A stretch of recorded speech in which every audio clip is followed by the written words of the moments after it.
جب یہ مہینہ مسلمانوں پر سایہ فغن ہوتا ہے تو میرے محترم بھائیوں، پروردگار رب العالمین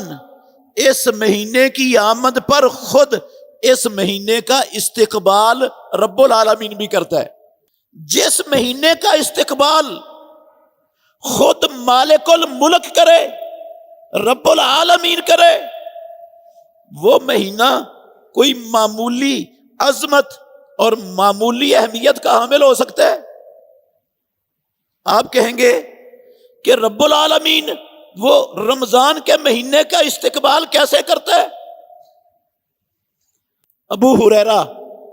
رضی اللہ عنہ کی حدیث ہے، ترمذی میں بھی، سنن ابن ماجہ میں بھی اور صحیح ابن خزیمہ میں بھی، کہتے ہیں رسول مکرم صلی اللہ علیہ وآلہ وسلم نے فرمایا، اذا کانت اول لیلۃ من شہر رمضان، کائنات کے لوگوں، جب رمضان کے مہینے کی پہلی رات ہوتی ہے تو صفدت الشیاطین ومردت الجن، پروردگار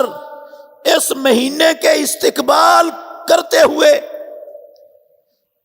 بڑے بڑے شیطانوں کو اور سرکش جنوں کو باندھ دیتا ہے، جکڑ دیتا ہے، ان کو قید کر دیا جاتا ہے۔ وہ سال کے 11 مہینوں میں جس طرح ایمان والوں کے پاس آ کر ان کو اچھائی سے روکتے ہیں، ان کے سامنے بدی کو، برائی کو، شر کو خوبصورت اور مزین بنا کر پیش کرتے ہیں، پروردگار اس مہینے کا استقبال کرتے ہوئے ان شیاطینوں کو اور سرکش جنوں کو قید کر کے، باندھ کے بندوں کو اس سے آزاد کر دیتے ہیں، اپنے ایمان والوں کو۔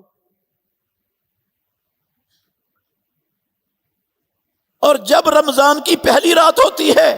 دیکھیں پروردگار رمضان کے مہینے کا کیسے استقبال کر رہا ہے۔ غلقت ابواب النار فلم یفتح منہ باب، امام الانبیاء نے کہا آگ کے، جہنم کے سارے دروازے بند کر دیے جاتے ہیں، کوئی ایک دروازہ بھی جہنم کا کھلا نہیں چھوڑا جاتا۔ وفتحت ابواب الجنت فلم یغلق منہا باب، اور جنت کے سارے دروازے کھول دیے جاتے ہیں، اس کا ایک دروازہ بھی بند نہیں رکھا جاتا۔ یہ استقبال اس مبارک مہینے کی آمد پر خود اس مہینے کا بنانے والا، ساری کائنات کا مالک، وہ اس مہینے کی آمد پر استقبال کرتا ہے۔ اس کی پہلی رات سے ہی جنت کے سارے دروازے کھل جاتے ہیں، جہنم کے سارے دروازے بند کر دیے جاتے ہیں، اور پیارے پیغمبر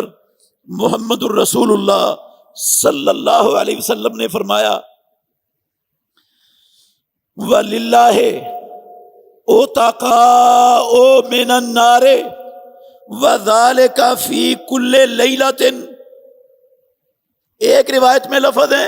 وَذَلِكَ فِي كُلِّ يَوْمٍ وَلَيْلَةٍ، پروردگار اس عظیم مبارک رحمتوں والے مہینے کا اس انداز میں استقبال کرتے ہیں کہ اس مہینے کے ہر دن میں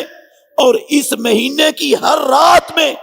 پروردگار اپنے بندوں کو جہنم سے آزاد کرتے ہیں، آزادیوں کے سرٹیفکیٹ عطا کرتے ہیں، جہنم سے آزادیاں پروردگار اپنے بندوں میں تقسیم کر دیتے ہیں۔ کوئی دن رمضان کے دنوں میں سے، کوئی رات اس انتہائی عظیم اور مبارک مہینے کی راتوں میں سے ایسی نہیں گزرتی، نہ کوئی دن ایسا گزرتا ہے جس دن میں اور جس رات میں پروردگار اپنے بندوں کو جہنم سے آزادیاں نہ دیتے ہوں۔ رمضان المبارک کا ہر دن، ہر رات وہ رحمت کا دن اور رحمت کی رات ہے، بخشش کا دن اور بخشش کی رات ہے، جہنم سے آزادی کا دن اور جہنم سے آزادی کی رات ہے۔ امام الانبیاء کے فرمان سے یہ ثابت ہے۔ یہ عظمت اللہ رب العالمین اس مہینے کو دے کر، اس مہینے کا استقبال خود رب العالمین